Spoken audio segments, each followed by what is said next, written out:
Hi! Today I would like to show you how you can transfer files from Oppo Device to Oppo Reno 7.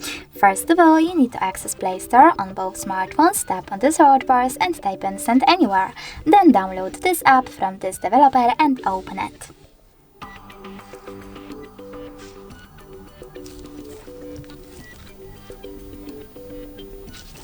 Now you need to select I accept, confirm, continue and allow on both smartphones. Following that, choose send on this Oppo device and receive on Oppo Reno 7. Now choose no thanks and close this window. After that, you need to tap on all of those type of dots and choose send.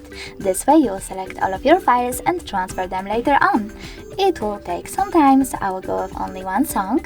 Choose send and tap on got it. As you can see from here, we have two ways to connect. We can scan this QR code by tapping on the scanning icon on Oppo Reno 7, choosing allow or only this time and pointing our camera at the code. But we can also just input this key here and choose receive. Now after a couple of seconds, as you can see, my song was successfully transferred.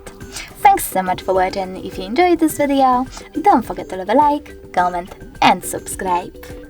Bye!